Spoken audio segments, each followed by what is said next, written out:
오늘 아침에 저희들이 창세기 18장과 19장 두 장의 말씀을 읽었습니다. 두 장의 말씀을 읽을 때 너무나 오늘날 상황과 그 내용들이 오버랩되면서 마음의 슬픔이 밀려드는 것을 보게 됩니다. 노아의 홍수 사건으로 홍수의 그 심판 사건, 노아 때에 우리는 너무나 잘 압니다. 세상에 죄가 관영해서 하나님께서 인간 지으심을 슬퍼하면서 그곳에 하나님의 물의 심판이 있었죠. 무지개를 두면서 다시는 물의 심판이 있지 않겠다라고 말씀하신 하나님께서는 이제 마지막 때에 이 불의 심판을 상징적으로 나타내 주고 있는데, 그게 바로 소돔과 고모라 성을 하나님이 심판하시는 장면입니다. 마지막 때에도 역시 하나님께서는 말씀하신 대로 우리에게 심판이 있음을 성경은 가르쳐주고 있습니다. 로마서 14장 10절 말씀, 고린도후서 5장 10절 말씀, 그리고 요한계시록 20장에서 각각의 심판대가 나옵니다. 그 심판은 결코 피해갈 수 없는 것임을 우리에게 가르쳐주죠.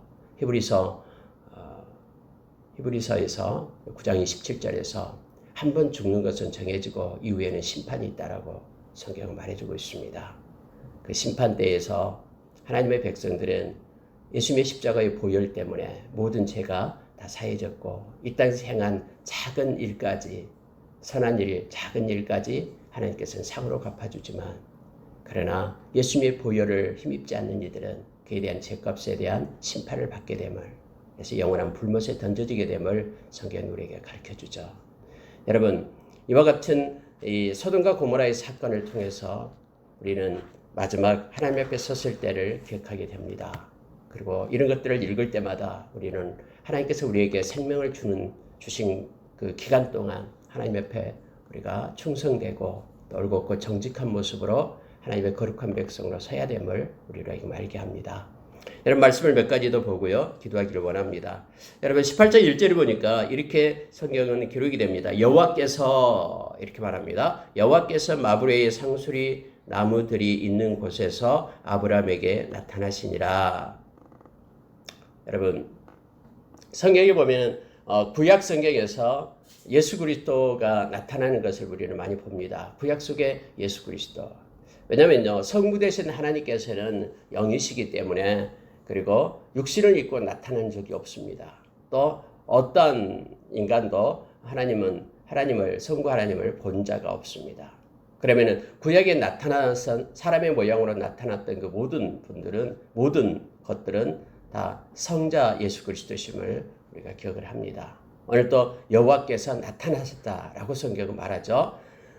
근데 여러분에게 마브레의 상수리 나무들, 아마 그 상수리 나무들이 많이 있는 마브레의 숲을 얘기합니다. 아브라함이, 이것이 헤브론이었는데요. 이때 아브라함이 그곳에 정착하고 거주한 곳이 그곳이었음을 알게 하죠. 눈을 들어 보니까 사람 셋이 맞은편에 서 있다라고 되어 있죠. 사람의 모양으로 나타난 거예요. 근데 사람 셋이 맞은편에 서 있습니다. 그랬더니 아브라함이 그들을 영접합니다. 나가서 우리 집에 들려서 또 발도 씻고 또 먹을 것을 먹고 가십시오 하면서 간청했다라고 성경은 나와 있죠. 여러분, 7절에 보니까요, 아브라함이 또 가축대에 있는 곳으로 달려가서 기름지고 좋은 송아지를 잡아 하인에게 주니 그가 급히 요리한지라, 이렇게 되었습니다. 여러분, 정성을 다해서 그 나그네를 대접하는 것을 보게 됩니다. 그때 당시 여러분, 이 풍습이요, 이게 나그네를 대접하는 것, 이것은 너무너무나 귀한 풍습입니다. 그리고 그 집에 들어온 이 나그네는 반드시 보호할 의무가 있습니다. 만약에 그 집에 나그네를 영접했는데 그 나그네가 그 집에서 변을 당하거나 죽게 되면은 자기의 생명으로 그것을 변상할 정도로 그만큼 강력한 그러한 풍습입니다. 그리고 여러분, 신약에서도 역시 아브라함이 이렇게 사람을 영접하는 중에 하나님을 영접했다라고 말하죠. 바로 이 장면이 18장을 가지고 말씀하고 있는 것입니다. 예수님께서 아브라함에게 오신 것입니다. 그리고 천사와 함께, 천사 2명과 함께 예수님이 오신 거예요. 자, 여러분, 내용을 보십시오. 그래서 아브라함이 그렇게 간청하니까는 들어가서 먹습니다. 그들이 먹으니라라고 8절에 되어 있습니다. 그러고 나서 여러분 그들이 이제 떠나게 되죠. 그러면서 자, 여러분 성경에 보면 이렇게 되어 있습니다. 22절 한번 보십시오. 그 사람들이 거기서 떠나 소돔으로 향하여 가고 아브라함은 여호와 앞에 그대로 섰더니 사람이 3명이 있는데 그 2명은 떠나가고요. 1명은 그냥 서 있는 거예요. 아브라함과 함께 있는 거예요. 그래 아브라함하고 서로 대화하고 있는 장면이 나옵니다. 자, 이때 이 1명을 향해서 아브라함은 주께서 그렇게 심판하는 것이 맞습니까? 라고 얘기하죠. 자, 여러분 19장 1절에 보시기 바랍니다. 저녁 때에 그 2 천사가 소돔에 이르니 마침 롯이 소돔 성문에 앉아 있다가 이렇게 되어 있죠. 그러니까 3명 중에 한 분은 하나님이시고요. 성자 하나님 되시고요. 그 소돔을 향하여 갔던 사람은 2명이었음을 알게 되죠. 그 2명의 천사다라고 표현을 합니다. 그리고 이 여호와로 표현되는 이 아브라함과 서로 대화를 했던 이분이 예수 그리스도였음을 알게 합니다. 여러분 신약에 가서 성경은 그렇게 말하고 있죠. 많은 유대인들이 예수님께 와서 말합니다. 아브라함도 나의 때를 보고 기뻐했다라고 말할 때에 이 막 유대인들이 말할 때 네가 나이가 몇 살인데 50도 안 돼 보는데 네가 어떻게 아브라함을 아냐 했을 때 예수님께서 분명히 얘기했습니다. 예수님은 아브라함이 내게 있었다. 그때 내가 있었다라고 말하죠. 여러분 여기서 지금 예수 그리스도가 아브라함을 만나고 있는 장면을 보게 됩니다. 우리가 구약을 볼 때 예수 그리스도는 곳곳에서 이렇게 사람의 모양을 입고 구약에서도 활동하시고 이끌었음을 우리로 하여금 깨닫게 합니다. 옆전에 우리가 멜기세덱으로 나타나신 그 주님을 보았듯이요. 동일하게 나타납니다. 그리고 이것을 우리가 신학의 눈으로 보기 때문에 그렇습니다. 구약만 가지고 보면은 그래서 유대인들은 이분이 누군지를 모릅니다. 그러나 저와 여러분은 신약의 말씀을 가지고 이 구약을 조명하니까 구약 가운데 나타나신 예수 그리스도를 구약 속에 나타난 그리스도를 우리가 볼 수 있고 또 우리가 고린도전서 10장 3절 4절에 이하에 보면 그 광야의 반석에 대해서 나옵니다. 근데 그 반석이 곧 예수 그리스도라고 우리에게 가르쳐주고 있죠. 광야에서 많은 이스라엘 백성들에게 이렇게 생명수가 흘러가게 하고 물을 공급했던 그분이 곧 예수 그리스도였음을 우리로 하여금 알게 합니다. 여러분 몇 가지를 좀 더 보겠습니다. 아브라함은 이처럼요 극진하게 이 나그네들을 대접했습니다. 근데 여러분 우리가 그 감독의 조건으로서 나타나게 되는 것 중에요 16가지를 좀 얘기하고 있는데 그 중에 하나가 뭐냐면은 나그네를 대접하며 라는 것이 있습니다. 나그네 그때 당시에는 나그네 과부와 가부는 너무너무나 소외되고 힘들고 지친 사람의 모습이었습니다. 그래서 하나님의 마음을 가지고 그들을 영접하고 그들을 대접하는 것. 여러분 그들은요 떠나는 사람들이에요. 언제 올지도 몰라요. 그리고 그들이 다시는 갚아주지 않습니다. 왜냐하면 떠나고 없기 때문에 아는 사람도 아니기 때문에. 그러나 이걸 보고 계시는 하나님께서 반드시 그에게 갚아주신다라는 하나님이 기뻐하신다라는 그러한 살아계신 하나님을 믿는 신앙이 있었기 때문에 나그네를 영접하는 거예요. 보십시오. 기름지고 좋은 송아지를 잡아 이렇게 얘기했습니다. 이것은 아브라함의 그 마음입니다. 극진하게 정말로 그냥 뭐 비실비실하고 곧 죽을 것 같은 그런 송아지 잡고 그런 게 아니에요. 그냥 해치우는 숙제 밀린 숙제 해치우듯이 그냥 하는 것이 아니에요. 정말로 정성을 다해서 가장 좋은 걸로 대접했음을 보게 됩니다. 여러분 우리가 주일을 할 때도 동일합니다. 우리는 예배 드릴 때도 우리는 매일매일 우리가 또 순간순간 드려지는 예배지만은 그 예배는 그 시간에는 새롭게 온 한 번밖에 없는 예배죠. 그래서 우리의 중심을 정말로 소중하게 여기면서 나가야 됩니다. 정말로 귀찮듯이 아니면은 뭐 밀린 아까도 얘기했듯이 학생들이 그냥 숙제 빨리 하고 막 놀기 위해서 막 대충 해서 막 이렇게 예배 드리는 이거 안 됩니다. 그래서 우리가 하나님 앞에 대할 때는 언제나 우리의 모든 중심을 다해서 가장 좋은 것으로 좋은 마음으로 하나님께 예배하고 하나님의 일을 해야 됨을 우리로 하여금 보게 합니다. 그래서 하나님께 드리는 어떤 예배든지요. 그 예배에는 반드시 그냥 대충 끝내는 예배가 되어서는 안 됩니다. 온 정성 다해서 하나님 옆에 서는, 그리고 많은 사람을 사랑으로 대할 때도 역시 우리의 중심을 가지고 좋은 마음으로 대하는 자가 되기를 원합니다. 여러분, 그러니까요, 9절에 가니까 그들이 아브라함에게 말합니다. 네 안에 사라가 어디 있느냐? 장막에 있습니다 라고 말하니까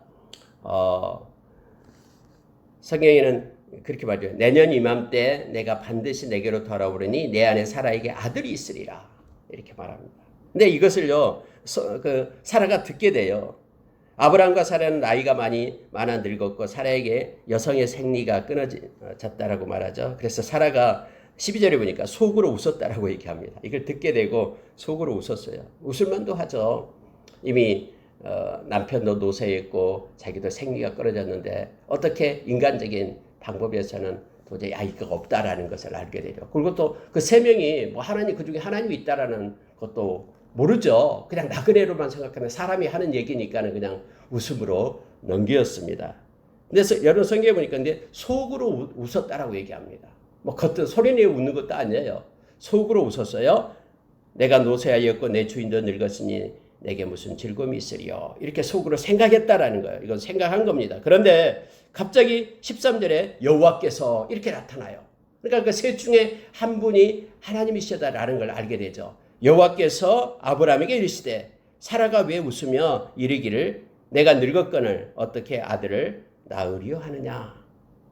하나님께서는 지금 그곳에 아브라함하고 우리 주님께서는 아브라함하고 함께 있었지만은 지금 저 장막 속에 보이지 않는 사라의 속마음까지도 우리 주님께서는 다 알고 계시고 보고 계신다라는 것을 우리에게 가르쳐 줍니다. 여러분이 말씀을 가르치면서 하나님은 우리로 하여금 깨닫게 하는 것이 있습니다. 아무리 사람의 눈에는 보이지 않고 혼자 있다 할지라도 그 중심을 보고 계시는, 함께 하시는 그 우리 주님을 우리가 기억해야 됩니다. 여러분, 다음에 여러분요, 이 사라가 두려워해서 부인했다고 얘기하죠. 내가 웃지 아니하였나이다 라고 말하니까는 아니라 네가 웃었느니라 라고, 네 마음에 네가 웃었다 라고 하나님께서는 말씀하고 계심을 보게 됩니다. 중요한 말씀을 합니다. 14절에 한번 보십시오. 여호와께 능하지 못한 일이 있겠느냐? 여호와께 능하지 못한 일이 있겠느냐? 라고 말하는 거예요. 하나님은 오늘날 우리에게도 말합니다. 여호와께 능하지 못한 일이 있겠느냐? 내 눈으로 판단하고 그것으로 정죄하지 말라라는 겁니다. 모든 것들 하나님이 행하시면 다 행하십니다.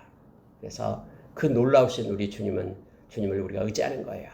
아무리 아무것도 없는 빈 들에서도 우리는 우리 하나님을 의지할 수 있습니다. 그를 의지하는 자는 성경의 약속대로 반드시 안전합니다. 잠언서 29장 29절 말씀처럼 사람을 두려워하면 올무에 걸리지만 하나님을 의지하는 자는 안전하리라 라고 말합니다.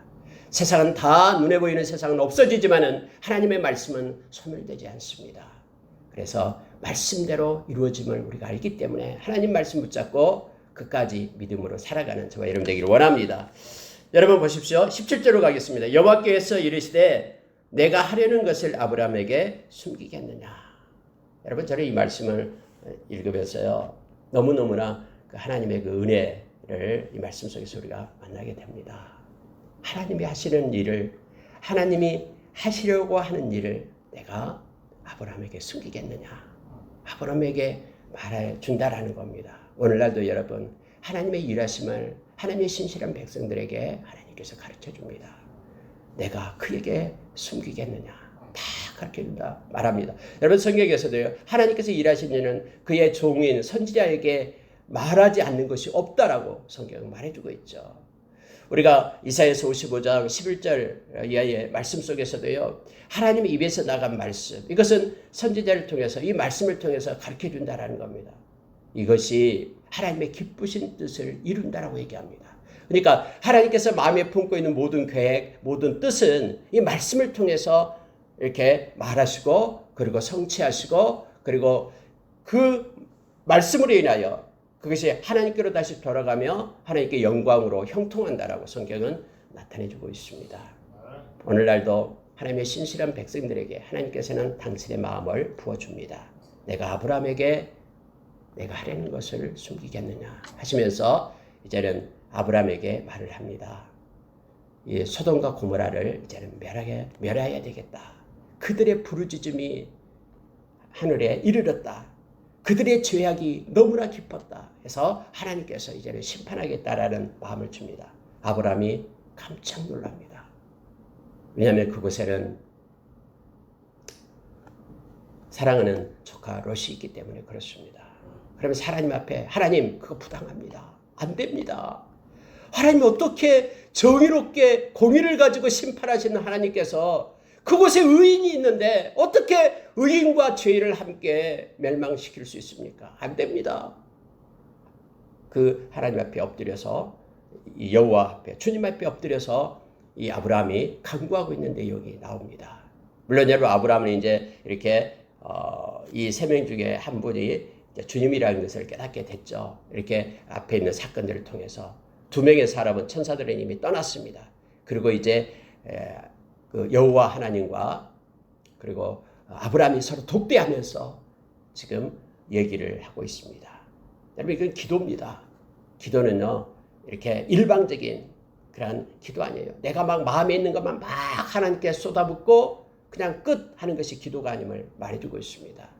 서로 주님의 뜻을 알고 주님의 마음을 받고 또 주님의 음성을 듣고 이렇게 교통하고 교제하는 것이 기도임을 전형적으로 이 말씀 속에서 우리에게 보여줍니다.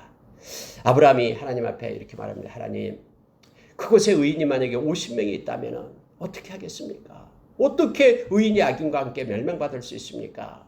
하면서 기도합니다. 하나님 말씀하십니다.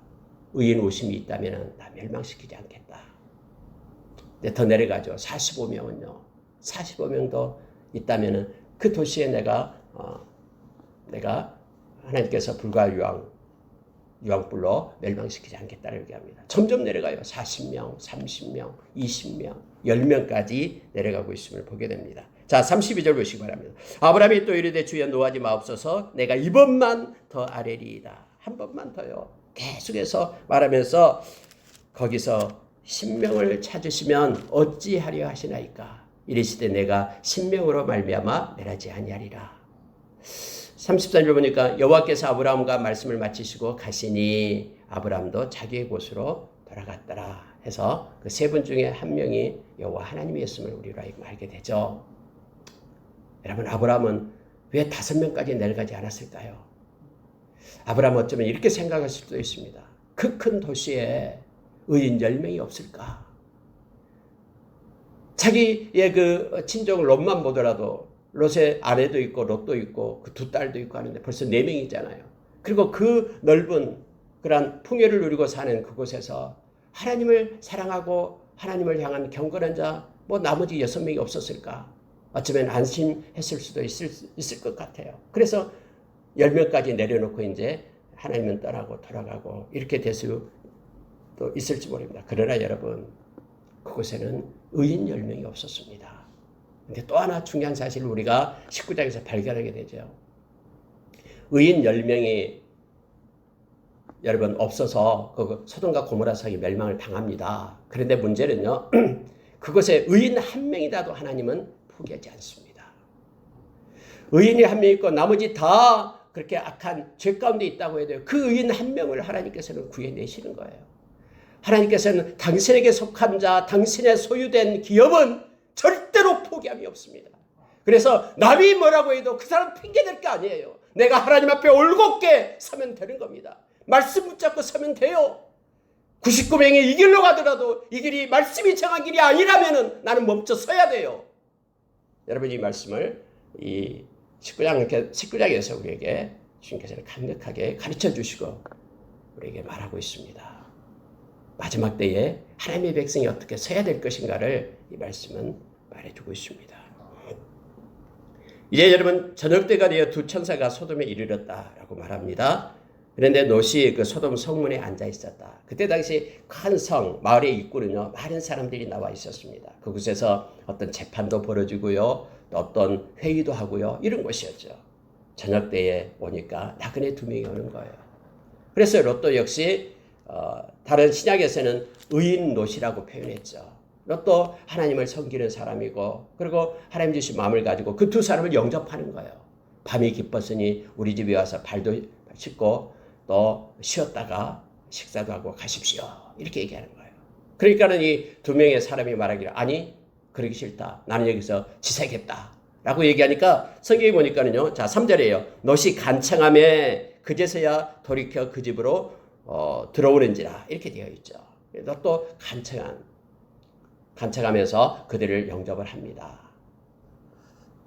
자, 근데 문제가 발생합니다. 4절 보시기 바랍니다. 그들이 눕기 전에 그 성 사람과 소돔 백성들이 노소를 막론하고 원근에서 다 모여 그 집을 에워싸고 라고 되어 있죠. 이방인이 들어오니까 사람이 쫓아옵니다. 근데 여러분 성경에서요. 노소를 막론하고 젊은이든 또 늙은 사람이든 똑같이 가까이 있는 사람이든 원근 멀리 있는 사람이든 이것은요. 죄악이 만연해 있다라는 것을 표현하는 말입니다. 온 성이 죄악으로 만연하고 가득 차 있었다라는 것을 성경은 말하는 거예요. 그들이 쫓아와서 이렇게 말합니다.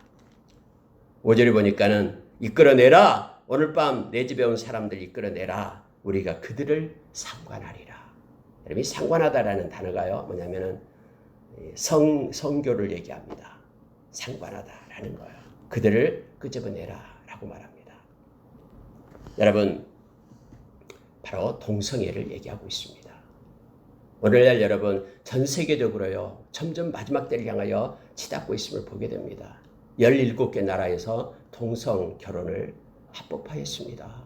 남자가 남자와 결혼하고요. 여자가 여자와 결혼하는 하나님의 창조 질서를 허무는 그러한 일이 있습니다.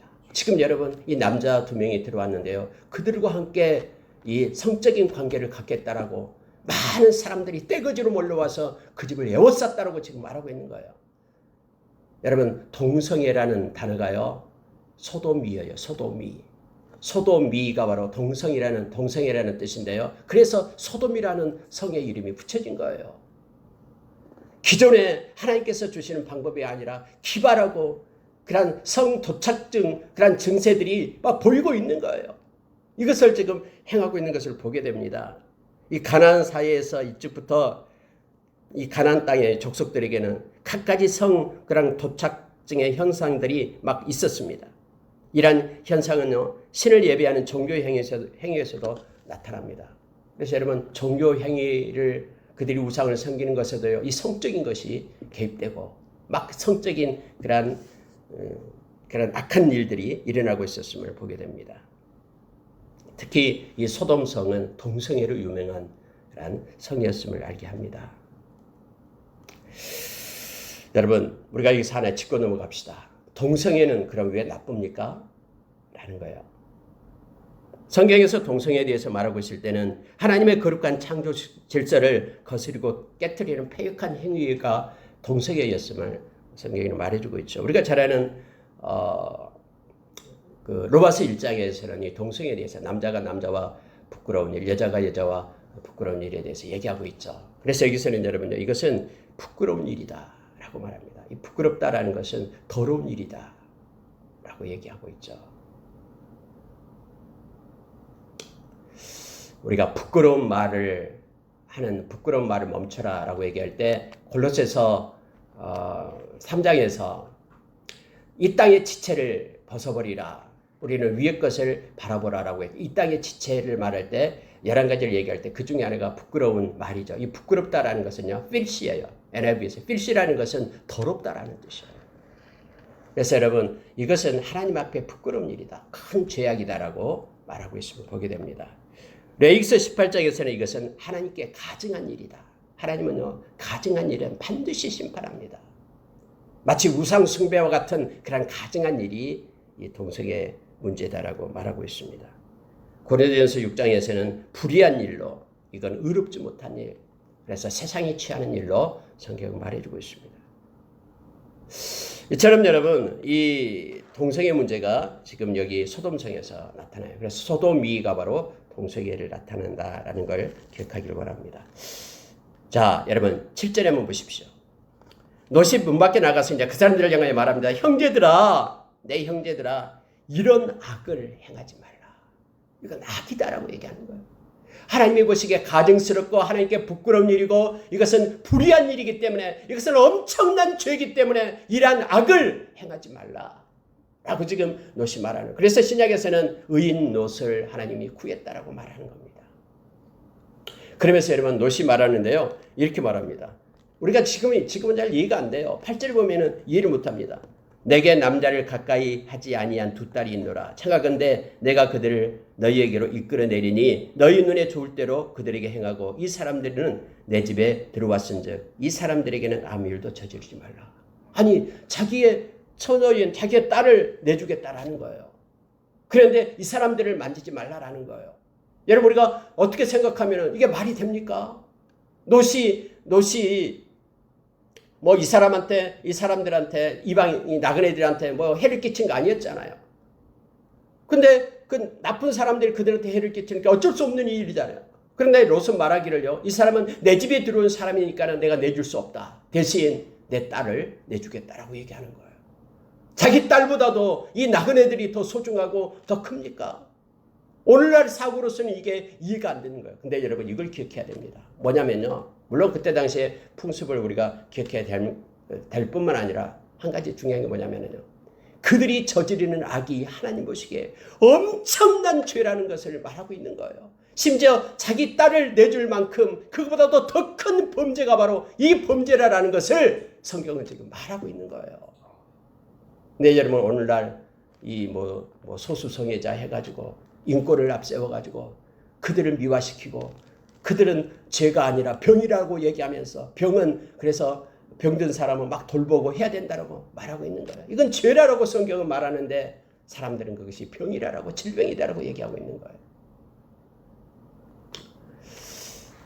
때로는 여러분 이 말씀을 우리가 볼 때에 지금 상황에서는 이해할 수 없지만은 그러나 한 가지는 우리가 더 알 수 있는 것은 이 범죄가 너무너무 엄청난 범죄다라는 것을 비중으로 봐서 우리가 깨닫게 되고 알게 되면 우리가 알 수 있습니다. 또 그때 당시에 이 딸들의 그 신분에 대해서도 우리가 이 말씀을 통해서 봅니다.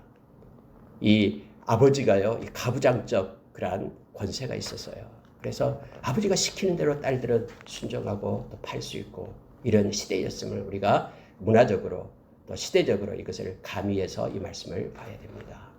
요즘에 여러분 이슬람도 마찬가지예요. 이슬람 요즘에도 마찬가지로 자기 딸들을 소유물로 여기잖아요. 이것과 연관해서 이 말씀을 좀 보면 됩니다. 그랬더니 그 사람들이 야단남이 아니다라는 거예요. 새로운 것을 원하고 새로운 어떤 자극적인 것을 그들은 더 원하면서 아니다라는 거예요. 이제는 너까지도 내가 해야겠다 하면서 롯을 향해 달려드니까 이 두 사람이 롯을 안으로 끌어들이고 문을 닫고 그 천사들이 뭐냐면 그들의 눈을 멀게 합니다. 그래서 막 헤매했다라고 성경 말해주고 있죠. 그리고 나서 하나님께서는 이 죄악을 보라라는 거예요. 그리고 이제는 멸하기로 작정했다. 너에게 속한 자들이 있느냐라고 말합니다. 자, 14절 보십시오. 롯이 나가서 그 딸들과 결혼할 사위에게 말하여 이르기를 여호와께서 이 성을 멸하실 터이니 너희가 일어나 이곳에서 떠나라 하되 그 사위들은 농담으로 여겼더라. 이미 여러분 이 딸들은 그게 정원한 사위였어요.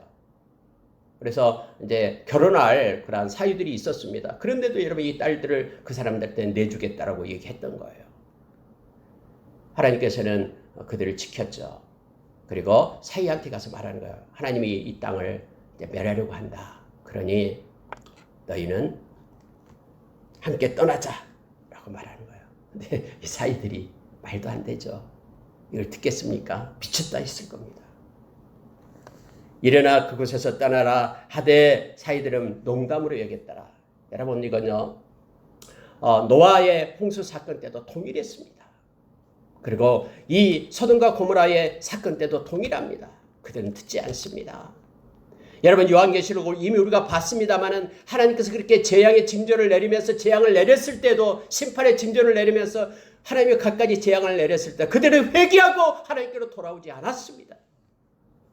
예수님께도 마태복음 24장에서 마지막 때도 그렇게 될 것이다라고 얘기합니다. 마지막 때에 그들이 먹고 마시고 시집가고 장가가고 하면서 그들이 깨닫지 못했다라고 마지막 때도 노아 시대와 똑같다라고 주님은 말하고 있습니다. 농담으로 여기는 거예요. 베드로후서 3장에도 역시 동일하게 마지막 때를 얘기하면서 조롱하는 자들이 말하기를 어제 하늘과 오늘 나들 그대로 있는데 무슨 예수님께서 오시냐라고, 세상이 심판받냐라고 말한다라고 얘기하죠. 동일합니다.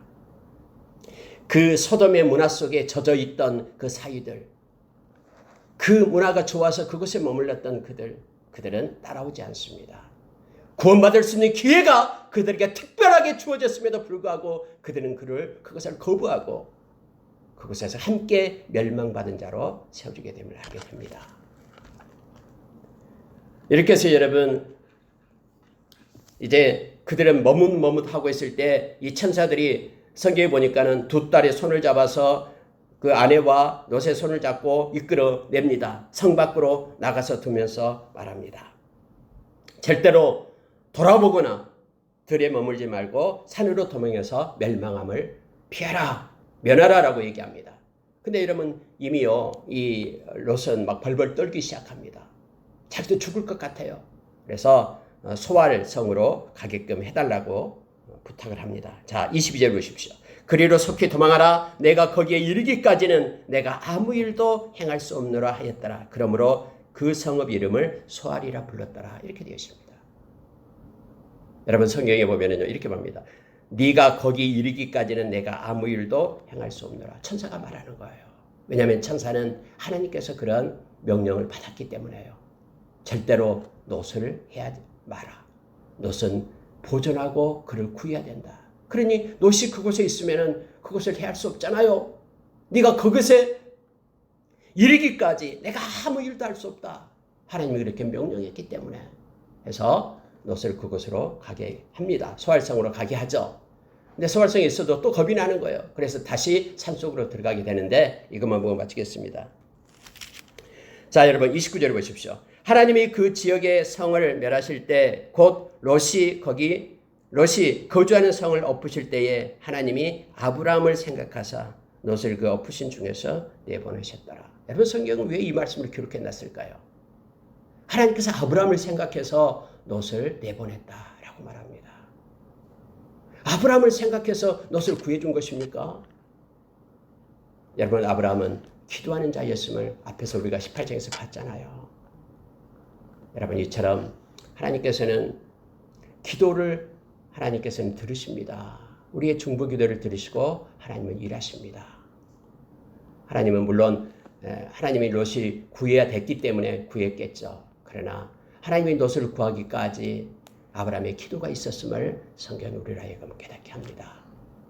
우리가 자주 제가 말씀드립니다만 에스겔서 36장에서요. 하나님의 계획을 한다 할지라도 반드시 너희가 기도해야 된다라고 우리에게 말합니다. 하나님의 일하심은 하나님의 백성의 기도를 따라 일하고 계심을 우리로 하여금 깨닫게 하죠. 여러분, 에베소서 6장 18절 이하에서 그 바울 사도는 에베소 교회에게 그렇게 말합니다. 너희가 기도하라. 교회를 위하여 기도하고 형제를 위하여 기도하고 나를 위해서도 기도하라. 성령으로 기도하라라고 말해주고 있습니다. 중보 기도를 요청하는 거예요. 오늘날 열방을 향한 기도, 또 누군가를 향한 기도, 이 아름다운 도구, 이 기도가 우리 가운데 풍성하게 일어나서 하나님 우리의 기도를 사용해서 일하심을 우리가 목도하고 또 큰 일, 적은 일들을 하나님께서 일하심을 우리가 원합니다. 그래서 우리가 힘써 기도하기를 원합니다. 이렇게 해서 이제 롯하고요 뒤돌아봤던 그런 롯의 아내는 소금 기둥이 됐고요. 말씀대로 되는 겁니다. 두 딸이 이제 생각을 합니다. 산속에 곧 동굴에 숨어 있는데 우리에게는 성경이 그렇게 말하죠. 우리에게는 자 31절 하반절을 보니까 온 세상에 도리를 따라 우리의 배필될 사람이 이 땅에 없으니, 도리적으로 보니까 사람이 다 죽었다라는 거예요. 우리의 배필이 없으니까 아버지에게서 자식을 낳자라고 서로 공모를 합니다. 그래서 술을 먹여가지고는 두 딸이 아버지의 씨를 받아서 아들을 임신하죠. 그래서 모압과 암몬 자손이 생겨난 것을 보게 돼요. 참 어처구니 없습니다. 이 말씀 보게 될 때요. 근데 여러분, 어떻게 이런 일이 있을 수 있을까라고 우리는 생각하게 될지 모릅니다. 그러나 한 가지를 기억해야 돼요. 뭐냐면 소돔이 이처럼 타락했다라는 거예요.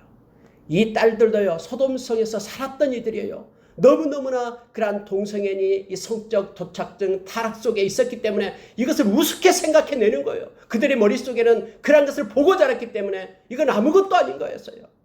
그래서 이렇게 그들이 아버지를 통해서 임신하게 되는 것들을 보게 됩니다. 노새 딸들은요, 자신들이 살아온 이 소돔성의 타락의 문화 속에 깊이 젖어 있었고 영향을 받고 있었습니다.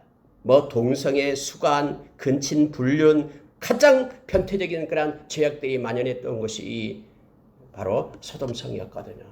그래서 이와 같이 그들이 생각해낼 수 있는 것, 뭐 명분도 있잖아요. 사람도 다 죽었기 때문에 하면서 그들이 후손을 이어나가겠다는 그런 명분으로 양심의 가책도 없이 담대하게 이런 죄악을 저질렀음을 보게 되는 거예요. 그래서 여러분, 문화가 무서운 것이에요.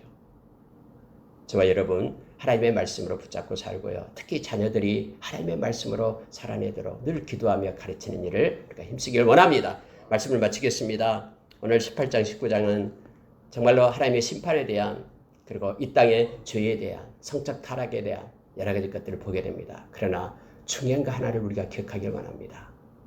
하나님은 의인을 절대로 악인과 함께 멸망시키지 않습니다. 그래서 어떤 경우라도 하나님 앞에 거룩한 자로, 사람들이 다 그러는데 뭐 이게 아니라 나만이라도 엎드려 하나님의 말씀을 붙잡고 살아가는 정직한 자로 서기를 원합니다. 함께 기도하겠습니다.